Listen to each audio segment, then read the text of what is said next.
My seat has always been, um, I'm always going to give you the same advice that I would give myself if I was in that same scenario, good or bad. And a lot of times I present facts and opinions and you get the decision, right? And so, um, there's a lot of deals we win. There's times that I talk to customers like, hey man, I found a little better deal somewhere else. And I'm like, I'm supportive of that. Like at the end of the day, like my job and really all the bank's jobs are to provide capital for our community. Well, it's a privilege to be in that position because I'm telling you, I cannot go to the gym, I cannot go to church, I cannot go to do some shopping where somebody doesn't stop me because they know me or I'm wearing my shirt Yeah, and they say, I'd like some advice yeah, on some real estate deal. And guess what? I rarely, if ever, get paid for that, you're right. but I never turn it down because Sure. that's what I'm supposed to do.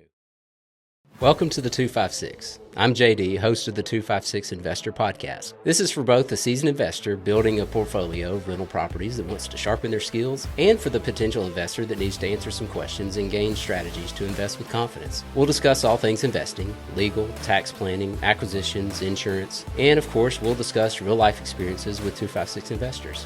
Whether you live in the 256 or invest from afar, this is for you. Thanks for joining us for another edition of the 256 Investor. We have Matt Davis, no relation, but good friend. How you doing, Matt? I'm doing good. Thanks for having me on, Yeah, Josh Davis. Appreciate you. it's good to have you. Yeah. Got a lot to cover. We're the same age, went through college at the same time. Let's go back in time and, late 90s, early 2000. Where were Yeah. you? And kind of take us through your end of your high school period. You're a local guy from Hazel Green, Yeah. and take us through your college education and everything. Yeah, man, I'd be happy to. Again, thanks for having me. It is comfortable with you and I being buddies, so I sure appreciate that. Meridianville kid, grew up in the Meridianville area before it really took off in the 80s and 90s. Hazel Green High School graduate back in 1999, like I'd mentioned. Um, Took a baseball route in college. Was a JUCO guy. Went and played 2 years of baseball at Jefferson State Community College in Birmingham, and then ended up going to Lipscomb University up in Nashville my junior year. A lot of fun in those baseball days. Injury sidetracked me and ended up going to Tuscaloosa, graduate from the University of Alabama. Really enjoyed my time down there. And quick move to Birmingham, kind of, I guess, post college. My parents gave me that ultimatum. It's like, hey, man, you can come back and live with us and figure out something to do, or you can find a job. So I found a job, not initially out of banking or in banking, Pitney Bowes company. I sold postage meters for about a year and a half. I think early, right out of college, I didn't know exactly what I wanted to do, and I thought I might want to get into pharmaceutical sales or medical sales or something along those lines. So the trek, fresh out of college, was Pitney Bowes or Xerox or kind of some kind of business to business sales, and I guess they think that if you can sell something like that, you can sell anything. Yeah, So and this is around 03, 04. yeah, I graduated in '04. Okay. So '04, I did that for about a year and ended up moving back to Huntsville for a banking job. It was actually the transition. I think there was an acquisition of SouthTrust Bank, got bought by Wachovia Bank. And when that all happened, there was somewhat of an exodus of employees from former SouthTrust life, and then I think they were just looking for people to come fill in some spaces at Wachovia Bank to be a regional bank new to the market. So I took that opportunity to leave Birmingham after that short stint and move back to Huntsville, which was, I guess, about mid 2005. That is where my banking career started. Wachovia Bank. I was a financial specialist there, opened accounts, did some cookie cutter loans. Was not fully familiar with what I was doing. It was just kind of a job at that time when you're 25 years old.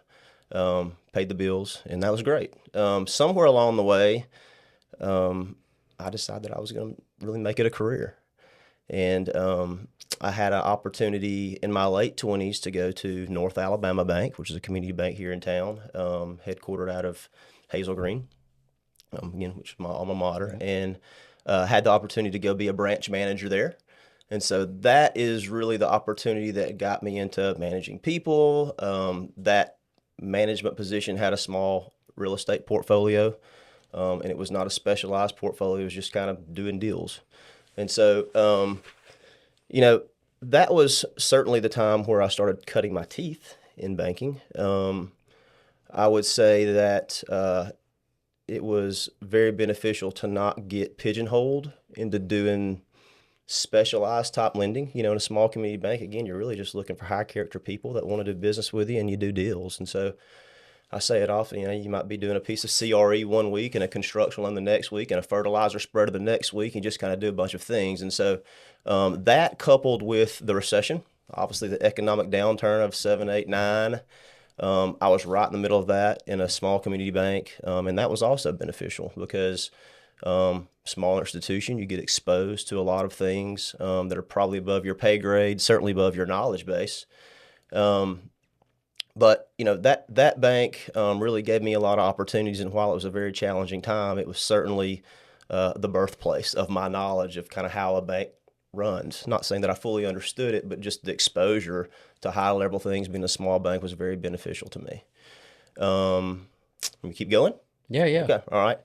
I had an opportunity in 2012 or 2013 to onboard with National Bank of Commerce, who I had some friends that worked there on that commercial banking team. And what that was, NBC, the acronym for it, was basically a Birmingham-based recapitalization of a bank called Red Mountain Bank. Recapped Red Mountain Bank, rebranded at National Bank of Commerce, and was not on the very front end, but early days of National Bank of Commerce and the infiltration of that bank into the Huntsville market. We ran that bank through 2018, I believe, when National Bank of Commerce was acquired by Center State Bank out of Florida. Became a $17, $18 billion bank overnight. Within 15 months of that, Center State Bank was acquired by South State Bank out of the Carolinas, became a 50 billion plus regional bank. Great people, great bank. And frankly, just love the people that I work with there. So I rode through that transition. You learn a lot going through merger and acquisition. It's typically great for stockholders. It does cause some disruption for the customer base, as we all know. And I think kind of when I looked at my opportunities with that bank, again, a great bank, loved the people there. It really just wasn't who I banked. It was you kind of start growing up more into middle market, bigger deals, larger CRE deals, because it's a big bank. They just, bigger deals, move the needle.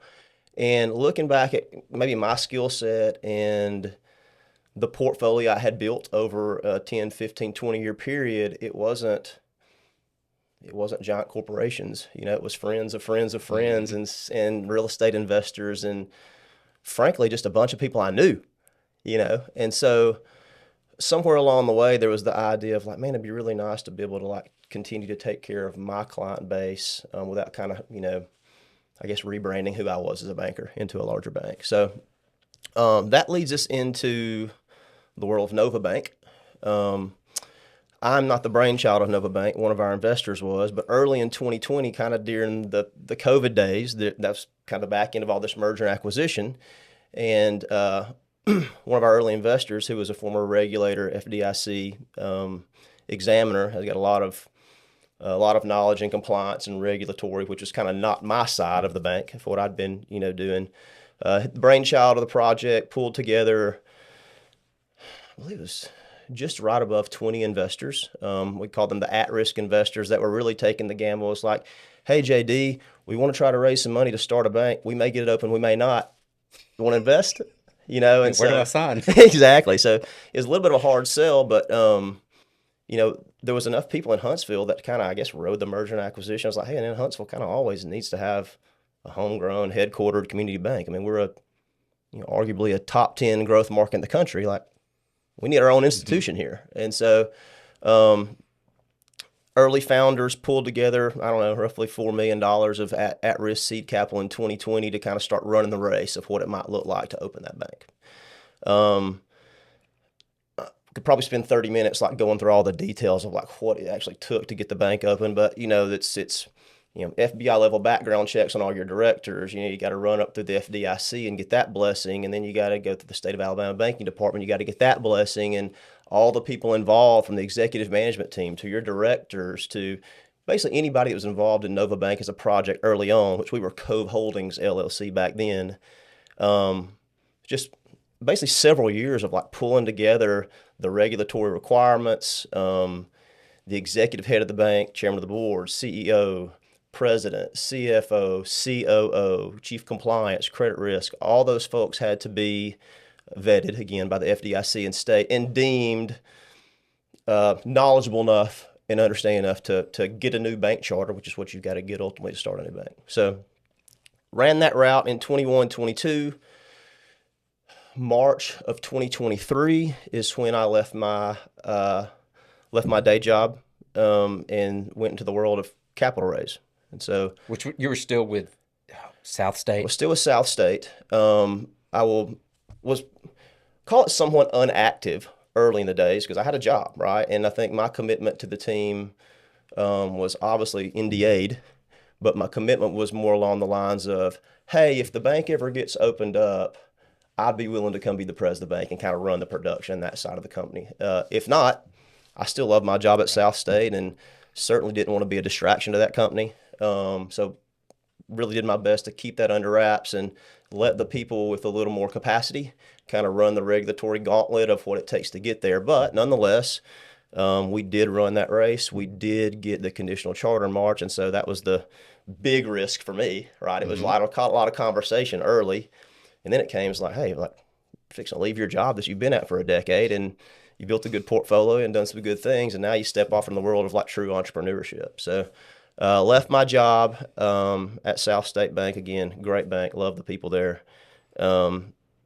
Went into capital raise. So after probably 15 renditions of performas and projections of what we thought it might look like capital-wise to run a bank for the first 3 years, we being Nova Team, State Banking Department of Alabama, FDIC, kind of came to terms that $21,500,000 was going to be the baseline, the minimum we had to raise. And when you offering circulars, basically investor guidelines that you give to investor to look at the project, and there's also a cap to that. So it was a base of $21.5 million and a $25 million max. So we take off, and you get 1 year to raise that money. If you don't raise that money in a year, then the regulatory folks deem your project as something that the community can't get behind, and it's just kind of a dead deal, and you kind of burn through a bunch of investor capital early. So lots of pressure. We realized that if we took a whole year, just like everybody does, no one's going to invest till month 11, right? Because they want to keep their money in-house. They're making their own money, and once you invest it, that interest is now investment interest, right? And so the goal was to raise that money in 6 months. So I would like to say it was like this very complicated like math equation of all the things we didn't have to do, but it really wasn't. It was like back of the napkins, like, well, you know, if our minimum investment's $25,000, you know, I don't think everybody's going to give us $25,000, but let's just say some give us 25, some give us 100, whatever. Maybe it's a $50,000 average. So we just kind of started working off that, and somehow the other we ended up. The game plan was simply like contact 2,000 people. It's like the goal is every day, phone calls, text, direct messages on Facebook, Instagram, coffees. We'd schedule coffee appointments on 30-minute increments. I just literally stay there all day long and have people lined up. So out of 2,000 roughly people, yeah. What was the percentage you expected to follow through with, and what was the percentage that you actually closed with? We have just over 500 investors that are mostly local. So about a quarter of those people you actually acquired as investors. Yeah. That you reached out to. Yeah, at different levels. Our largest investor was a $750,000 investor, and we have a lot of $25,000 investors. And our investment was not an accredited investment, primarily because I don't know a lot of wealthy people. I know a lot of like really good people, but $25,000 seemed to be attainable, right? And so again, it was not overly sophisticated, other than just like legwork. Like we just went and put in the work. We called everybody we knew. I ran through my phone several times.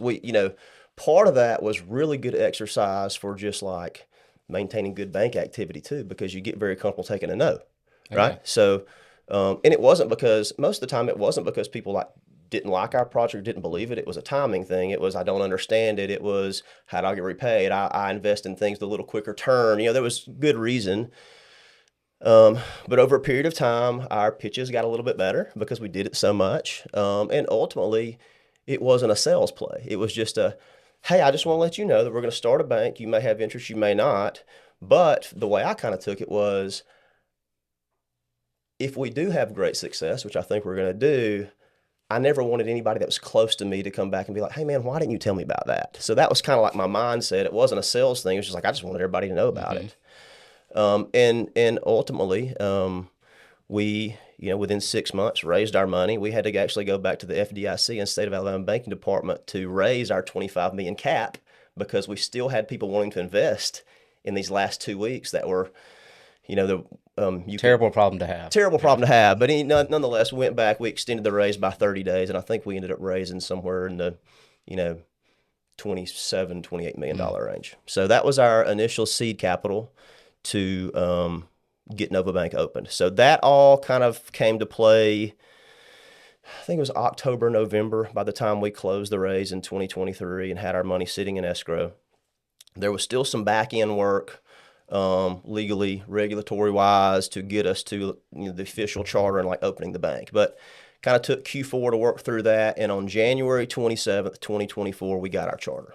I'm glad you remember the specific date. I'll never forget. Very important milestone. Very important milestone. So that was the day we officially opened the bank.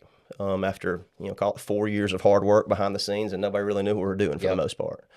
So we have a bank. What really that was the key in that was we got to break escrow, right? So on January 27th, we had loans in the hopper, and within 30 days, we're closing loans.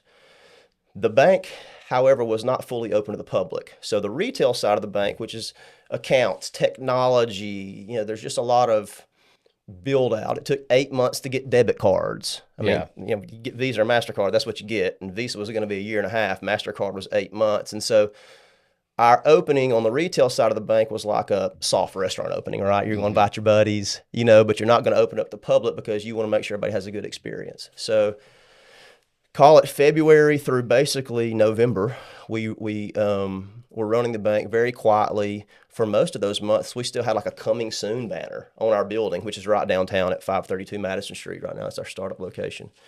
But again, it was all under the wraps. It's like, we just want people in our community to have a good experience like when we're ready. So we actually had a chamber ribbon cutting back in November. And again, while we'd been working for 6 months prior to, I think we felt confidence like, hey, we can roll out and like feel like a bank and look like a bank and have all the products and have all the technology and all the forward-thinking digital applications that we wanted to do within Nova. I mean, we're, one thing about building a bank, although it's challenging, you get to do it how you want to.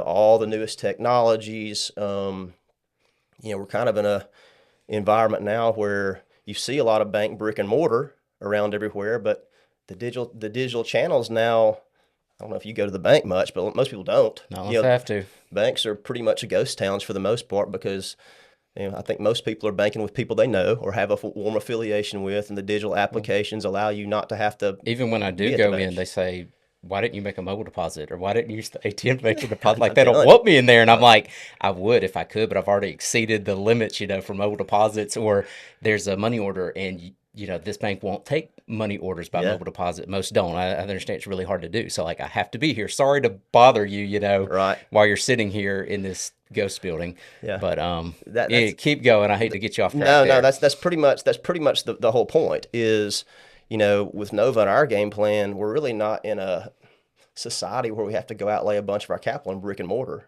I think our thought is keep those expenses down as low as possible, have a place. But like, again, with our model being a young bank, we're banking a lot of people we know. So we do a lot of email and text and phone call business. And that's the way we want to work. I mean, I'm quick to tell the bank teller, I don't want to be in here more than you don't want me to be in here. Sure. Like, I don't want to make a trip over here. I'd rather do this digitally. So you're doing it the right way. Well, I think so. And, at the end of the day, we're always going to meet our customer where they're at and how they want to do business. Most of our customers want to be like you. They want something quick, convenient. They don't want to have to come in the bank. If they want to make a mobile deposit and it exceeds limits, they want to have somebody that can shoot a text real quick and say, hey, here's what's going on. I need to deposit this. And of course, I've got a back office team. It's like, hey, this is JD. Please, get this done. So that we try to adhere to that and live in the world of convenience. But we also have people that want to come in the bank and hang out. And so Again, we're just kind of built to meet customers where they're at and allow them to do banking the way they want to. So your ribbon cutting was about a year ago. About a year ago. I think we're 21 months old right now. Okay. But physical branch opening, store opening Yes. on Madison Street was about a year ago. We're at 532 Madison Street. It's a former doctor's office we built out. It's a really good location, by the way. Thank you. I appreciate really it. easy to get to. It's really easy to park. Everything about it's easy, but it's a good looking, little building. Not bigger than it has to be. It is. I think our investors are pleased. I think they'd be displeased if we went out and built the Taj Mahal as a 21-month-old bank. That's just really not who we are as people. Certainly not who we are as a company. I mean, I think every company wants to operate with as little overhead as possible. And as a new bank, especially, I want to keep as much cash on hand because I make money by lending money and holding it, not building big structures. Right. So. And I hope nobody got lost while you were explaining the process of how you got your charter. I think it's necessary. There are a ton of regulations in banking. Yes. I used to talk to my good friend Anthony Malone, who we had on the show a couple months ago, and he was with Eva Bank for a long time. And after we went through the recession, we're still going through the recession, he's telling me about all these banking requirements and why Bank XYZ is closing down or getting acquired because they can no longer meet criteria. And I had no idea there was so much involved with federal regulations of the banking industry. So just to get started, sounds incredibly difficult. It sounds like you were up for the challenge, but I'm sure there were really stressful periods just because so many different criteria that you had to meet. Yeah. Oh, yeah. You're spot on. But even after that, you have to uphold certain standards. Yeah. As you move forward, it's not just to get started and get going. You have to maintain a certain amount of assets on the books, right? And ratios, and you've got to stay in good standing. You're constantly monitored.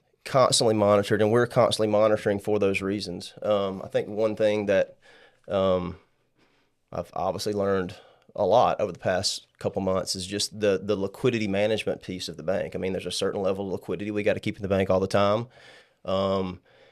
To concentration risks. Cash is what I said. You got to maintain a certain level of cash. You got concentration risk within your portfolio. Similar to how you might diversify a 401k or your securities portfolio. You're not putting it all in company A or all in company B. It's the same way with the bank.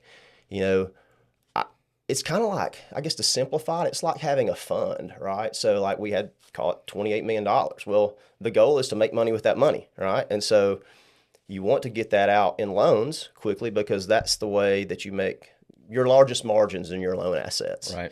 And bank balance sheets are different because loans are assets and deposits are actually liabilities. So, within that loan portfolio, we really like single family investors because we think it's hard real estate. It's good collateral. It's low risk. There's a lot of people that like it. So if you have a default scenario, you can move that pretty quickly. It's repeatable. It's usually not huge loan amounts. Those are very attractive to us, but I can't have like 100% of my portfolio in it. Right. So you have some of that. You have some construction lending. You have commercial real estate lending. We have what we call C&I, commercial industrial lending, equipment, lines of credit. All these different call it loan products that diversify our loan portfolio. And then of course you have cash too. So there's Fed funds overnight money. There's bonds you can buy. There's repos that you can buy. There's a lot of different facilities and products you can buy on your, call it, holding tank deposits. So ultimately, I think, if I could again simplify it, I think banking is just trying to find the best ways to invest the money that we have on hand. Yeah. We're going back a little bit because I think you sold yourself short on your biography. You went and got additional education to prepare you for the banking world, right? Yeah, I did. Yeah. You got an MBA. I do. Got an MBA from UNA. I also went to banking school at LSU. Yeah. So what was that like? What in the world is banking school? Banking school is, I guess maybe it was fun. I don't know if it's fun or not. It was Baton Rouge. Baton Rouge is fun. The way banking school works. Go to school at LSU sounds fun. Banking school. Yeah. The way that worked is obviously we held a job. So it's a 3-year program, but it's 2 weeks per summer. So I think I started in 2014. So the summer of 2014, I went on campus for 2 weeks, and it's school. I mean, you wake up at 8 o'clock and you have class and class and class and class and lunch and class and class. And at night, there may be someone for the FDIC that comes and speaks to you, but you really get exposed to like all different facets of the bank, which is kind of what I'm getting exposed to right now with Nova. You come up for 20 years as a commercial lender, and you learn deals and you learn structure and you learn, that type of finance. But like running a bank is totally different. I mean, you have all these different experts in your bank that are like, I'm not an expert compliance guy, but I got one. I'm not expert on, regulatory compliance, but I got those people. And so banking school kind of exposes a commercial lender to like all the things in banking. And so 2 weeks on site, you go home for the fall, and there is a September project, an October project, a November project, and a December project. So you're still working, and all those have, you got to turn those in. You get graded for those. And then there's a little bit of a dead period, call it January through May, and then you go back for the next summer. Same thing, projects, September, October, November, December. So there's your second year. Then you come back for the third year, and the third year is bank simulation. So software, bank sim, I think there was our class of 2016, I think we clumped up into 75 teams. And the software allows you to make daily decisions, and a daily decision it equates to a year, right? So you get to price, you get economic conditions, and then based on those economic conditions, you get to go price your deposits, you get to go price your loans, and you basically click buttons to go to the market, right?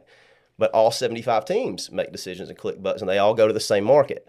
And so you wake up the next day and you see how your bank did in deposit growth, loan growth, in comparison to all the banks that are in your market. And so I think all the banks kind of go into that not necessarily knowing exactly what to do. Right. But I say this is no credit to me. Our team won. Like we got first. I mean, I totally assumed that. Our bank got first place out of 75 teams, but it was not because of me. I was, again, kind of the lender of the group, but we had someone in that group that was really tuned into asset liability, really tuned into other facets of the bank that could kind of help us make decisions. So frankly, I was kind of watching bankers that were smarter than me and probably more experienced than me kind of turn these dials and pull these levers. And ultimately, we didn't do anything crazy. You have some banks who are like, we really need deposits, let's just jack up the yields, right? Or we really need loans, let's just really lower the rates. And those banks didn't fare well. They were very herky-jerky, and it was the bank, they kind of, again, not based on my experience, my team's experience, it was kind of slow and steady wins the race. We didn't do anything super crazy. We just kind of stayed tolerant, and ended up running a very good bank. So I learned a ton from it. Again, I was, given the opportunity to go by a former bank of mine, and, I just learned a lot, and it exposed me to a lot of different things for the bank. And of course, at the time, I had no idea I was going to be part of a bank startup. Yeah, but everything you did prepared you for this. And I'll apply this to my life. And I'm glad you've done the things you've done. You continue to gain experience. Even you're 6 or 7 years into the banking world, and you go back to get, what is it called? Graduate School of Banking. So, yeah. Yeah. I'll apply it to my career, as a real estate broker, property manager, qualifying broker. There's so many people in my field who it's pretty easy to get a real estate license, right? In the state of Alabama, you work for 2 years and you can get a broker's license. Yeah. And people say, well, I've sold a few homes. Now I'm going to do property management. And they go to a whole different world they know nothing about, and they just crash and burn. And they're trying to do so many things that they've never studied, they've never experienced. I like that you applied yourself. You went back and got additional experience when nobody said you had to do this, but you did it. And, that's what I've done. Like I buy rental houses every year, 1 or 2 or 3, so I can sharpen my skills and still do that. Because if I'm going to tell somebody what to do, I need to be doing it before them and with them. And you've done all that. I mean, you've been on top of everything. You've educated yourself the whole time. Yeah, totally agree. I think the birthplace of my additional education was not because I'm an academic. I actually, I'm probably a B student at best. But frankly, I just had a lot of insecurities. Somewhere in my late 20s, I'm like, man, I like banking. I think I really want to try to be good at this. But I felt insecure. I'm like, well, because in the banking business, just like most business, you're going out and you're competing for business with people that have been doing it for 20 years longer than you. And you're chasing relationships that are typically already established with someone else. And so I guess for me, it's like, all right, I've made this decision. I think I'm going to stay in banking forever, and I want to be really good at it. So what are some of the things I need to do to earn me a seat at the table. I guess I never thought that like doing anything was going to like get me something like completely, but I always thought, something my dad always told me, is like, hey, if you actually want to air up and be an executive of a bank one day, or hold, a certain level of position, there's going to be other people that want that position too. And if you're just kind of looking at resumes, if you do have an MBA, if you have gone to banking school, if you had showed some of those, I call them like just additional disciplines, right? Things that you don't have to do, but you just do it, like you said, to kind of, sharpen your sword and give yourself opportunities. I just always wanted to give myself an opportunity. Yeah. And if the opportunity came, maybe I get it, maybe I don't. I wasn't going to feel any way about it, but I guess I grew up in a household that's like, hey man, if you're not going to work for it, don't expect it. And if you are, still don't expect it, but you might just buy yourself an opportunity. And that's kind of what it was. I mean, when the Nova Bank opportunity came about, I had done all the things necessary to kind of put my name in the hat, and there was probably other people they were looking at to run Nova Bank too. And maybe it was some of those small things that I'd done, those extra levels of discipline and determination that I kind of put in early that earned that right. Yeah. Well, I like the way you sold Nova Bank from the beginning as a local bank. Huntsville needs a local bank. We haven't had one in how many years? I remember you were preaching that. It's been a long time since we've had a real local community bank like this. Yeah. And I'm big on that. Why? Because when I got my first home loan, it was 2007. Like, still kind of in the boom right before the crash. Yeah.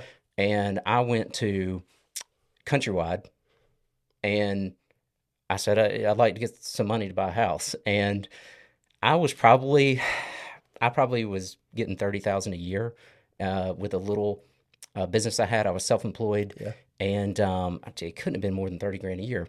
But in about 10 minutes, they gave me a letter that said, you're approved for $160,000. And I went, this does not sound right. Do you need some documentation do you need my tax returns or something? Yeah, you're good to go. It's called a quick and easy loan. I don't know if you remember these terms. It was literally called a quick and easy loan. They said, you're approved for $160,000. I make $30,000 a year. Okay. And I went out and bought a house. I didn't use the whole $160,000 because I'm not a complete idiot. I want to make sure I could pay my debts back. But I'm telling you, they required no documentation. I just walked in there. It was a done deal. It was the easiest thing in the world. And I said, why didn't I do this a couple years ago? Yeah. Like, this was the easiest thing ever. But then a couple years later, everything crashes. And Countrywide, who I got that loan with, was absorbed by Bank of America. And everybody went under. And I went to buy another house in 2009, just 2 years later. And it was like, okay, yeah, we just need a lot of documentation, tax returns, pay stubs. We need to talk to your employer. Yeah. We need to come visit you at your office. We need a blood sample. I was like, what happened? And of course, everything had crashed at that point. Yeah. And you've seen a little bit of all of this. Yeah. And I have really negative feelings about those huge banks. I don't need to call them out by name, but, went from Countrywide to Bank of America. I've worked with Wells Fargo, and those are very difficult lenders to work with. Just being a real estate broker, I've had clients who've tried to get loans with those big banks. Like, say, if you're watching a football game and that stadium is named after a bank, or you're watching an NBA game and that arena is named after a bank, like, don't go with that big bank. It's very difficult to pull off. It's very hard. I always recommend to all my clients, go with somebody local. Here's a list of people that I personally know that I've worked with that can really get the job done. Yeah. Because if you're seeing somebody all over all these commercials, that is not the way to go. And 99% of the time, it doesn't work out. I like the local people. I like that you're local. And I like the selling point of being a local community bank. Because it works. I've seen it work. I think it sells itself. I mean, to your point, I think I probably had some of those same sentiments early. Don't disagree with them. What I would add to that is, I think that, I guess what I've realized is, all banks are good in their own right. It's the marketing that's bad. I think every bank markets like, hey, we can do all things for all people. But you nailed it. I mean, the reality is, these big national and regional banks, they're just good for larger companies. Larger companies, more complex companies, larger deals, and most of these banks are highly profitable and sound, right? And so, just take it out of, you can put this in any industry, when your business is humming and it's good and it's profitable and things are going well, you're less hungry, probably naturally, and less likely to take a risk. And so it's kind of got to fit in the box. It goes back to the whole box thing. Hey, do you fit in the box or don't?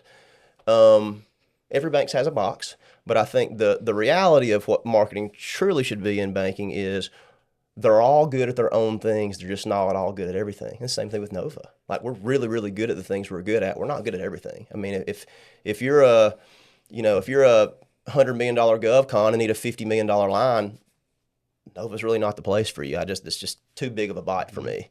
If you're a single family investor and you're buying 3-4 houses a year, and you bank with us, I mean, we can kind of get outside the box.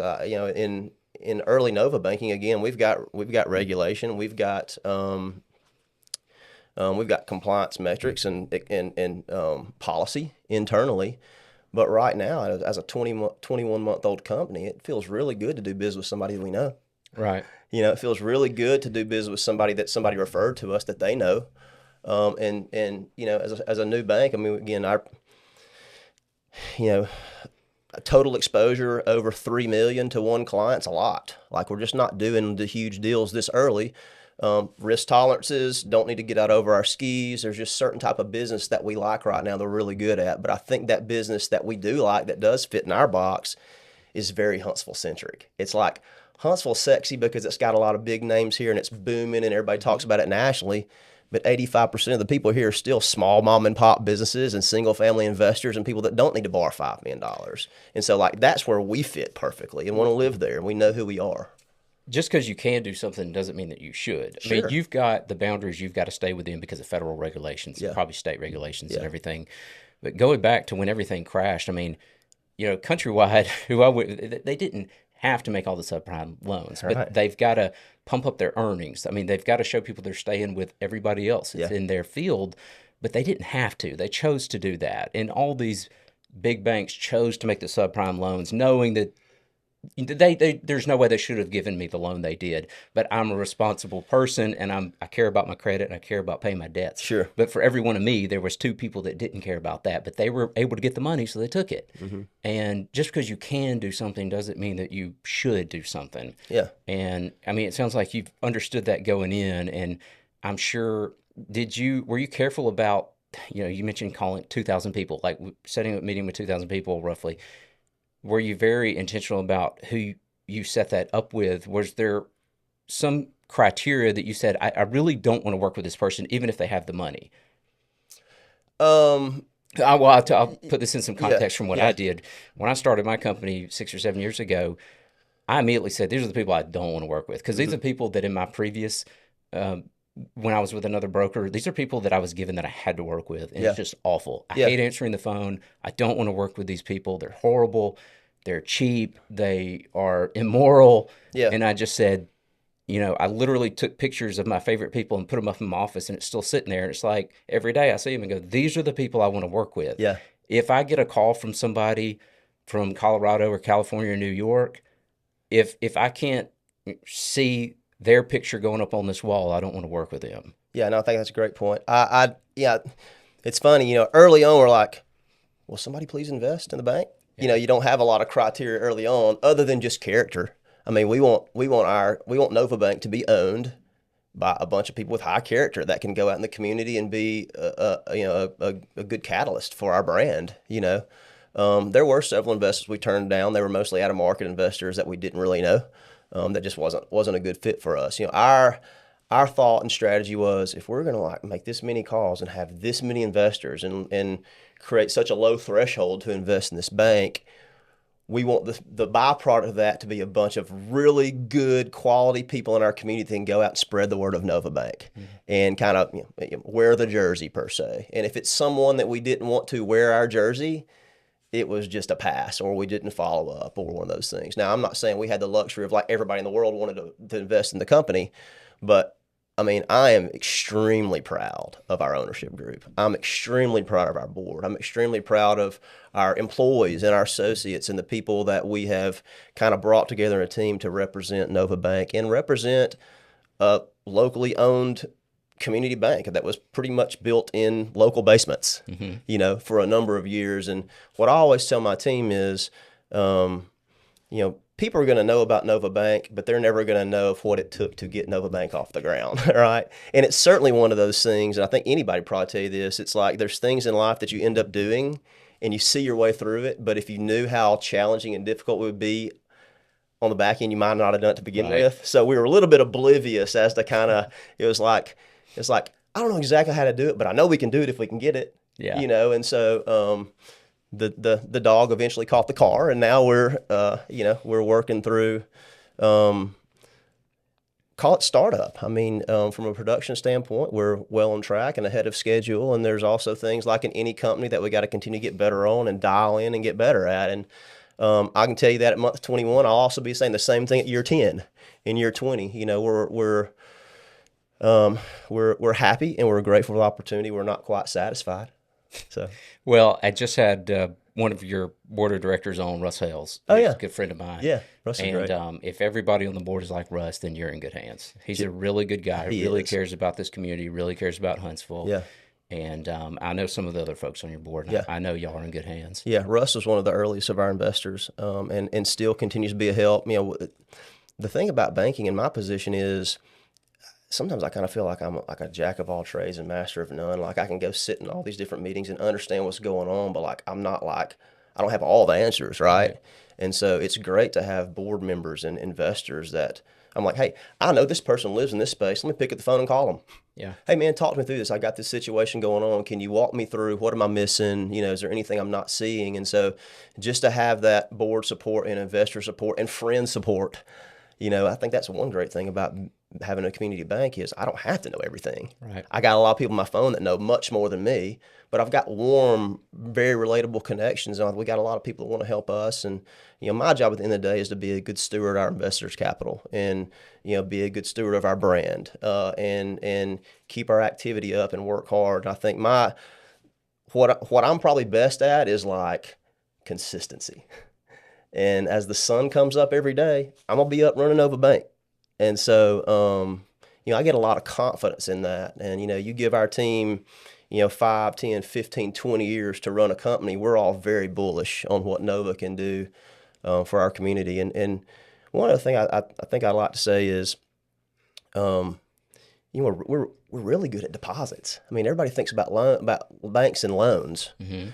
And we do make a lot of loans, and we're going to continue to make a lot of loans. But the deposit piece is critical. It's key. I mean, it's our black powder to lend money. Like if we're not growing deposits, we're not lending money. Like the math don't math at some point, right? And so what makes you different? Well, one thing is being 21 months old. I mean, like we have to have deposits. We're not the stabilized bank that's sitting on our laurels and I don't want to make a mistake. Like we're hungry. And so when you have a new bank from a deposit side, our yields are going to be top of the market. I mean, I may not sit at 1, but are we going to be 1 or 2, right there at the top? Because as a young bank, I mean, there's still people that don't even know who we are. And so just to earn the right for somebody to come put some deposits in the bank and bank with us. As an early bank, we kind of lean away from like transactional relationships. And everybody wants to borrow money. We're a brand new bank, right? We can do loans from here to kingdom come. The inertia is moving deposit relationships. And frankly, most of Huntsville's deposit relationships are with a large credit union or with regional banks or national banks because there's one on every corner and they were probably early adopters to digital technology and those type things. But those banks aren't letting them borrow money. They're just holding the money for the most part. And if our community would understand that if there could be a transition and a migration from all these deposits that sit in these larger institutions that probably have a little harder time lending money outside of the box, if those deposits migrated into a community bank, we're investing directly in our market. Like local deposits go into local investment. When money sits in larger institutions, those deposits go into national investment.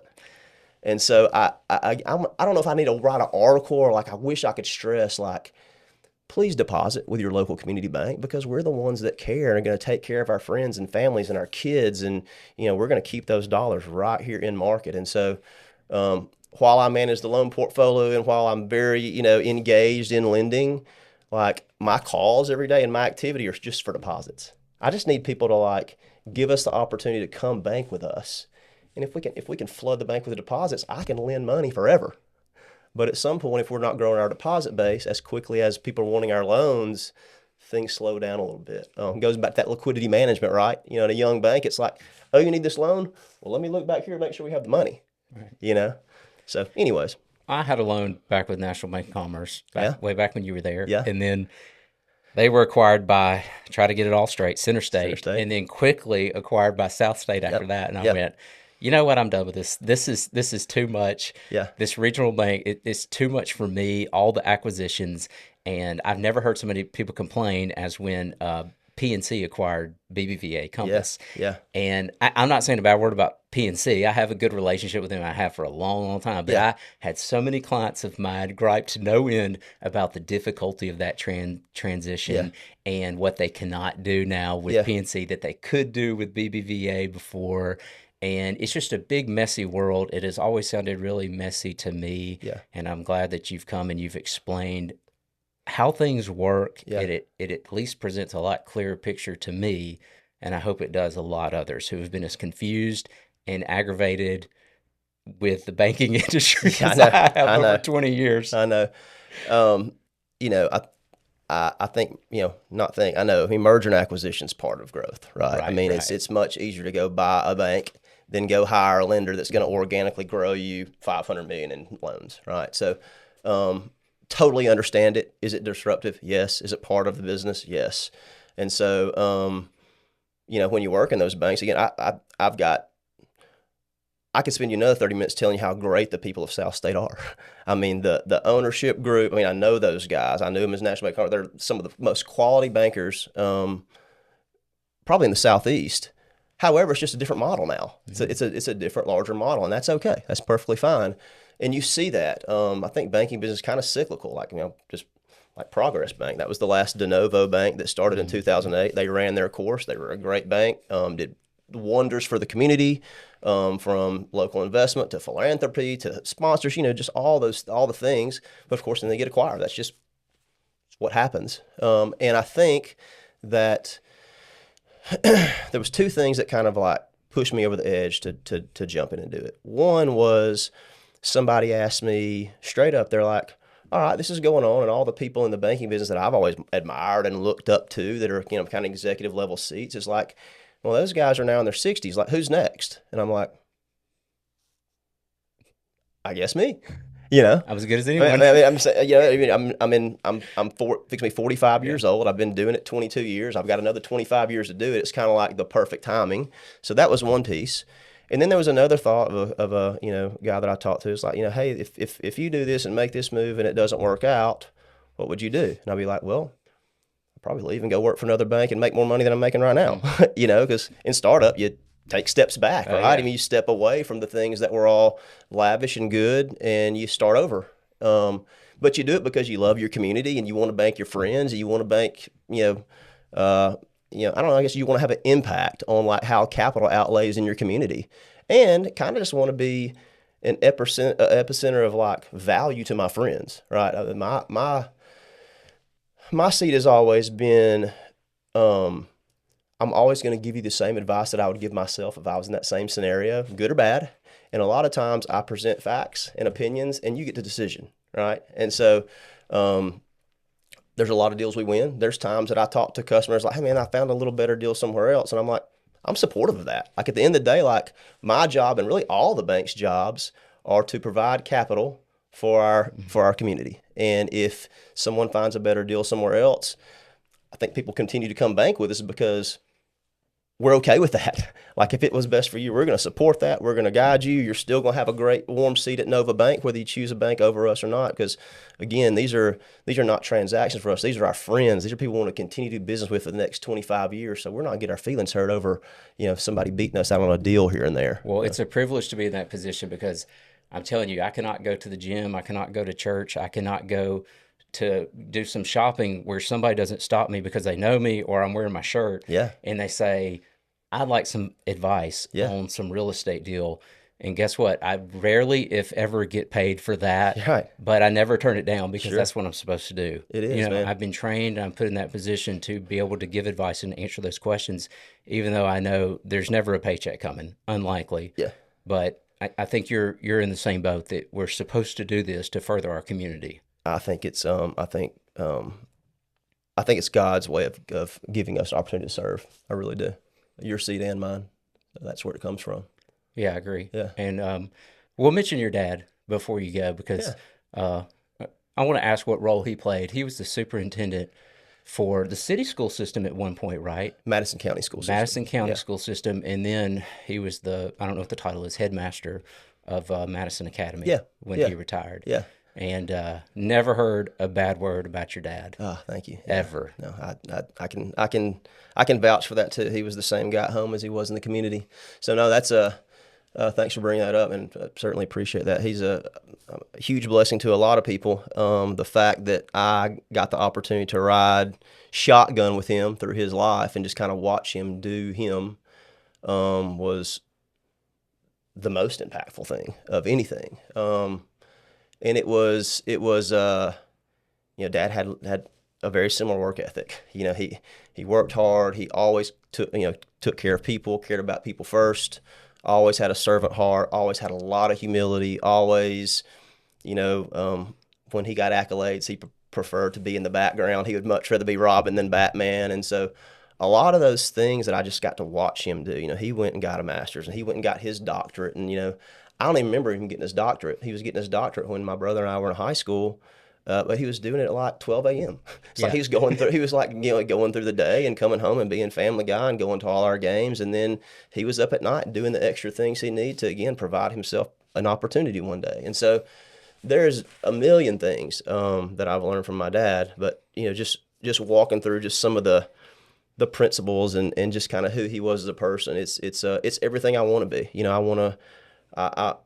I want Nova Bank to be great, but I'll never be shy of saying it ain't my bank. It's a lot of our banks. I go there every day. So do all our employees. I mean, it's the ultimate team game. Because I don't know. I just think that caring about others and putting others first, and understanding your position, and everything's really an opportunity and a blessing. So that's kind of the way I view it, and he had a lot to do with that. Your dad was kind of winding down his career when I moved here and got involved and understood who he was, and.